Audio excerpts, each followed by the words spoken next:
పంజాబ్ హర్యానా ఢిల్లీ సరిహద్దుల్లో ఉద్రిక్త పరిస్థితులు నెలకొన్నాయి.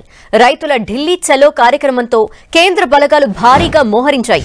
ట్రాక్టర్లలో వస్తున్న రైతులను కేంద్ర బలగాలు అడ్డుకుంటున్నాయి. శంభు సరిహద్దుల్లో రైతుల ట్రాక్టర్లని పోలీసులు అడ్డుకోవడంతో అక్కడ ఉద్రిక్త పరిస్థితులు నెలకొన్నాయి. ఎంఎస్పీపై ప్రధాని మోదీ ప్రకటిస్తే నిరసన విరమిస్తామని రైతులు చెప్తున్నారు. మరోవైపు మరోసారి రైతు సంఘాల నేతలని కేంద్రం చర్చలకు పిలిచింది. శాంతిని కాపాడుకోవటం ముఖ్యమన్నారు కేంద్ర వ్యవసాయ శాఖ మంత్రి అర్జున్ ముండా. రైతులతో చర్చించేందుకు ప్రభుత్వం సిద్ధంగా ఉంది అన్నారు.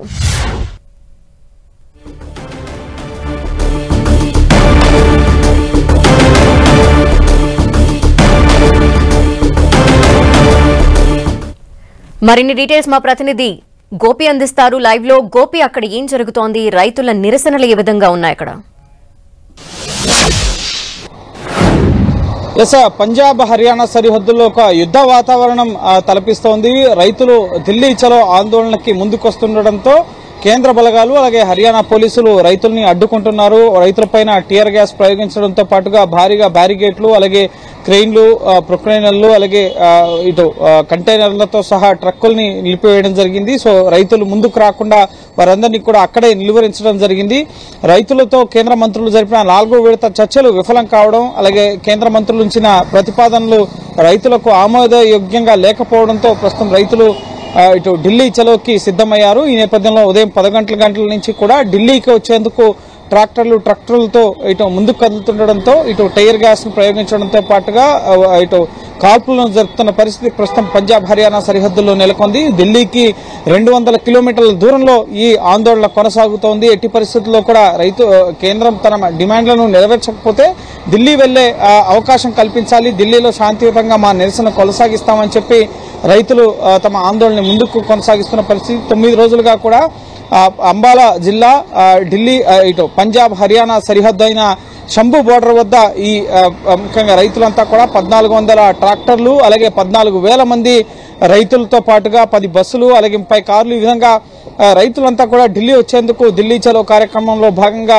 సన్నద్దమై ఉన్నారు. 6 నెలలకు సరిపడా రేషన్ సహా నిత్యావసరాలు, ఔషధాలు, వాళ్ళకి కావాల్సిన సరంజామం మొత్తం కూడా ట్రాక్టర్లనే ఒక తమ ఆవాసాలుగా మార్చుకుని గతంలో చూసాం. వ్యవసాయ చట్టాల రద్దు సందర్భంగా 13 నెలల పాటు ఢిల్లీ సరిహద్దుల్లో రైతులు తమ ఆందోళన కొనసాగించారు. సో అదే తరహాలో ఇప్పుడు ఎలక్షన్స్ కు ముందు ఈ ఆందోళన కొనసాగించాలని చెప్పి రైతులు తమ డిమాండ్స్ ఏవైతే ఉన్నాయో పంటల మద్దతు ధరకు చట్టబద్ధత, రైతు రుణమాఫీ అలాగే విద్యుత్ సవరణ చట్టాన్ని వెనక్కి తీసుకోవడం, రైతులకు పింఛన్లు కల్పించడం సహా ఇటు రైతులపై కేసులు ఎత్తివేత విధంగా 10 డిమాండ్లను కేంద్రం ముందుంచడం జరిగింది. అయితే కేంద్రం 4 విడతలుగా చర్చలు జరిపిన ఈ సమస్యలు సామరస్యపూర్వకంగా పరిష్కారం దిశగా కేంద్రం ఎటువంటి ప్రతిపాదనలు చేయకపోవడంతో ప్రస్తుతం రైతులు తమ ఆందోళన కొనసాగిస్తున్నారు. అయితే కేంద్రం కొంత సమయం కావాలి, ప్రస్తుతం ఇప్పటికిప్పుడు ఈ రైతు డిమాండ్లను నెరవేర్చలేం, రాష్ట్రాలతో చర్చించాల్సి ఉంది. ఎంఎస్పీకి చట్టబద్ధత అనేది అన్ని రాష్ట్రాలతో స్టేక్ హోల్డర్స్తో చర్చించిన తర్వాతే మేము నిర్ణయం తీసుకోగలం కానీ ఏకపక్షంగా నిర్ణయం తీసుకోలేమని చెప్పి కేంద్రం చెప్తోంది. కొన్ని డిమాండ్లకి ఏవైతే ముఖ్యంగా నకిలీ విత్తనాలు, నకిలీ రసాయనాలకు సంబంధించి ఎవరైతే మార్కెట్లో అమ్ముతున్నారో వారిపై చర్యలు తీసుకునేందుకు మేము సిద్ధంగా ఉన్నాం. అలాగే ఇటు రైతులపై పెట్టిన కేసులు ఎత్తివేయడానికి సిద్ధంగా ఉన్నాం. ఇటువంటి కొన్ని అంశాలని తాత్కాలిక అంశాలకు సంబంధించి కేంద్రం అష్యూరెన్స్ ఇస్తుంది. కానీ శాశ్వతమైన అంశాలు ముఖ్యంగా పంటల మద్దతు ధర చట్టబద్ధత అనేది ఒకసారి చట్టం వస్తే కనుక రైతులు ఏ పంట పండించినా ఆ పంటకి సుమారు 23 పంటలకు సంబంధించి మద్దతు ధర ఇస్తున్నామని చెప్తున్నా అది పూర్తి స్థాయిలో అమలు కావడం లేదు. సో ఆ మద్దతు ధరకు చట్టబద్ధత వస్తే కనుక సో ఖచ్చితంగా రైతులు తాము పండించిన పంటలకి ఒక ధర ఉంది, ఆ ధర ప్రకారం మన పంటని మనం అమ్ముకోవచ్చు అన్న ఒక భద్రత రైతులకు ఉంటుంది. సో అందుకే మేము పంటల మద్దతు ధరకి చట్టబద్ధత డిమాండ్ చేస్తున్నామని చెప్పి రైతు సంఘాల నాయకులు డిమాండ్ చేస్తున్న. అయితే ఇది అందరితో చర్చించిన తర్వాత ప్రస్తుతం 17వ లోక్సభ కాల పరిమితి ముగిసిపోయింది. సో ప్రస్తుతం పార్లమెంట్ సమావేశాలు జరిగే పరిస్థితి లేదు, ఎన్నికల కోడ్ రాబోతోంది. సో ఇప్పటికిప్పుడు మేము ఎటువంటి అష్యూరెన్స్ ఇవ్వలేమని చెప్పి ఈ అంశంపైన ఎటువంటి నిర్ణయం కూడా కేంద్ర ప్రభుత్వం తీసుకోలేకపోతుంది. అయితే 5వ విడత చర్చలకు మాత్రం రైతు నాయకులను ఆహ్వానించడం జరిగింది. సో ప్రస్తుతం రైతులు అయితే చర్చల కన్నా ముందు తమ ఆందోళన నిరసన ఢిల్లీ వేదికగా తెలపాలన్న నిర్ణయంతో ఢిల్లీ వైపు ముందుకు సాగుతున్న తరుణంలోనే ఈ ఉద్రిక్తకర పరిస్థితులు పంజాబ్ హర్యానా సరిహద్దుల్లో నెలకొన్నాయి. సరిహద్దులంతా కూడా అక్కడ ఉద్రిక్త వాతావరణమే ఉన్న నేపథ్యంలో మరోసారి చర్చలకు ఆహ్వానిస్తామంటున్నారు. అయితే ఇప్పటి వరకు జరిగిన చర్చల్లో కూడా ఎక్కడా ఒక కొలికి రాని నేపథ్యంలో ఇప్పుడు జరిగే చర్చల్లో మనం ఒక ఎండ్ కార్డ్ పడొచ్చు అనుకోవచ్చా? వారి ఏవైతే డిమాండ్లు ఉన్నాయో వాటిలో మెజారిటీ అయితే నెరవేరే అవకాశాలు ఏమైనా కనిపిస్తున్నాయనుకోవాలా?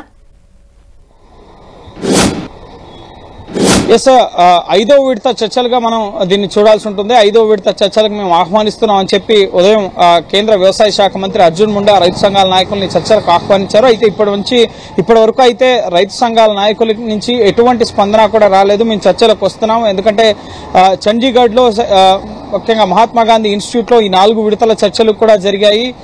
కేంద్ర మంత్రులు ఆలస్యంగా అటెండ్ అయినా సుదీర్ఘంగా అర్ధరాత్రి వరకు ఈ చర్చలు జరిగినా కూడా 4 విడతల్లో ఎటువంటి పరిష్కారం కూడా కేంద్ర మంత్రులు చూపించలేకపోయారు. ఎందుకంటే పార్లమెంట్ లో చట్టం చేయాల్సి ఉంది. ప్రస్తుతం పార్లమెంట్ సమావేశాలు budget vote on account budget సమావేశాలు కూడా ముగిసిపోయాయి. మరో 20 రోజుల్లో ఎన్నికల షెడ్యూల్ కూడా రాబోతోంది 18వ లోక్సభకు సంబంధించి. సో ఇటువంటి సమయంలో మేము ఎటువంటి నిర్ణయం తీసుకోలేము. రాష్ట్ర ప్రభుత్వాలతో ఎంఎస్పీ అనేది అందరితో చర్చించి నిర్ణయం తీసుకోవాల్సి ఉంటుంది.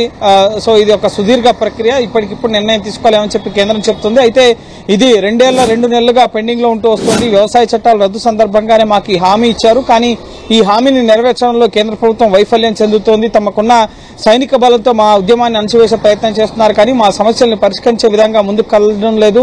1.5 లక్షలు లేదా 2 లక్షల కోట్ల బడ్జెట్ ముఖ్యంగా వ్యయం అదనంగా రైతుల కోసం ఖర్చు చేయాల్సి వస్తుంది. దీనికోసం ఇంతలా ముఖ్యంగా మమ్మల్ని నిర్బంధించడం కానీ, మమ్మల్ని అడ్డుకోవడం కానీ, మాపై ఈ విధంగా సైనిక ప్రదర్శన ముఖ్యంగా పోలీసులతో అలాగే కేంద్ర బలగాలతో కాల్పులు జరపడం, ఇటువంటి అంశాలు తగవు.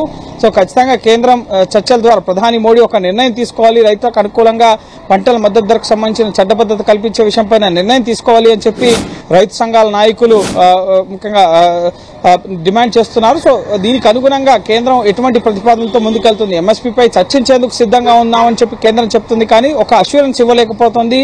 4వ విడత చర్చల్లో భాగంగా 4 పంటలకు ముఖ్యంగా పత్తికి కాటన్ కార్పొరేషన్ ఆఫ్ ఇండియా ద్వారా ముఖ్యంగా 5 ఏళ్ల పాటు ఖచ్చితంగా ఒక మద్దతు ధరకే పంటను కొనుగోలు చేస్తామన్న దిశలో ఒక రైతులతో ఒప్పందాలు జరుగుతాయి. దానికి అనుగుణంగా ఎంత పంట రైతులు పండించినా కూడా కాటన్ కార్పొరేషన్ ఆఫ్ ఇండియా ఆ పంటను కొనుగోలు చేస్తుంది. పప్పు ధాన్యాలు కానీ అలాగే మొక్కజొన్న కానీ ఖచ్చితంగా కొనుగోలు చేస్తుంది. కేవలం పంజాబ్ కాకుండా దేశవ్యాప్తంగా అన్ని రాష్ట్రాల వరకు ఇది ఉపయోగకరంగా ఉంటుంది. అలాగే పంటల వైవిధ్యం, ఒక పంటే కాకుండా వివిధ రకాల పంటలు పండించేందుకు అవకాశం ఉంటుంది. అలాగే భూసారం పెరుగుతోంది, అలాగే భూగర్భ జలాలు కూడా పెరుగుతాయి. వరి, చెరుకు లాంటి పంటలు ఎక్కువ నీటిని తీసుకుని పండించాల్సి ఉంటుంది కాబట్టి సో అంత అవసరం కూడా ఉండదు. ఇతర పంటలకి మద్దతు ధర లభిస్తున్నప్పుడు ఆ పంటలను పండించే దిశగా రైతులు నిర్ణయం తీసుకునే అవకాశం ఉంటుందని చెప్పి కేంద్ర మంత్రులు ఈ ప్రతిపాదన ఉంచారు. కానీ మెజార్టీ డిమాండ్స్ అన్ని కూడా పక్కకు పోయి కొత్త అంశాలు తెర మీదకి వస్తున్నాయని చెప్పి కేంద్ర మంత్రుల ప్రతిపాదనను రైతులు అంగీకరించలేదు. అందులో భాగంగానే ఈ రోజు ఖచ్చితంగా 11 గంటలకు ఉదయం ఈ నిరసన ప్రారంభమవుతుందని చెప్పి ముందుగానే అల్టిమేటం ఇచ్చారు. దానికి అనుగుణంగానే రైతులు ప్రొక్లైనర్లు సహా భారీ యంత్రాలతో ఢిల్లీ వైపుకు వచ్చేందుకు సన్నద్దమవుతున్న తరుణంలో వాళ్ళని నిలువరించేందుకే ఈ బాష్పవాయు గోళాలను ప్రయోగించడం కానీ, ముఖ్యంగా బుల్లెట్ల వర్షం కురిపించడం కానీ ఇవన్నీ కూడా జరుగుతున్నాయి. సో ప్రస్తుతం కొంత ఉద్రిక్తకర పరిస్థితులు అయితే పంజాబ్, హర్యానా సరిహద్దుల వద్ద కొనసాగుతున్నాయి. సో చూడాలి సాయంత్రం వరకు ఇటు రైతు సంఘాల నాయకులు కేంద్రంతో చర్చలకు ముందుకు వస్తారా, ఒక సమయం అనేది ఖరారు అవుతుందా అనేది మనం వేచి చూడాల్సి ఉంటుంది. కేంద్రం అయితే చర్చల ద్వారానే సమస్యకు పరిష్కారం లభిస్తుంది. సమస్యకు పరిష్కారం లభించాలంటే కొంత సమయం కూడా పడుతుంది అని చెప్పి అయితే కేంద్రం చెప్తుంది. సో చూడాలి రైతు సంఘాల నాయకులు ఇప్పుడు నిర్ణయం తీసుకోవాల్సింది. వారు ఎటువంటి నిర్ణయం తీసుకుంటారు, చర్చలకు ముందుకు వస్తారా, ఈ ఆందోళన ఇప్పటితో విరమిస్తారా, లేక ఎన్నికల వరకు కూడా ఈ ఆందోళన కొనసాగుతుందా అనేది మాత్రం మనం వేచి చూడాలి. Okay Gopi, thank you.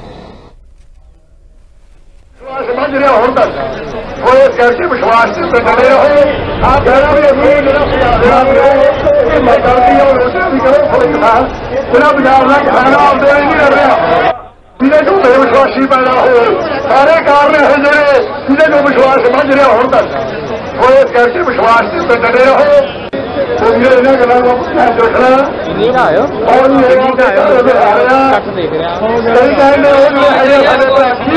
रहा बिना पंजाब का खाना आते नहीं कर रहा विश्वासी पैदा हो सारे कारण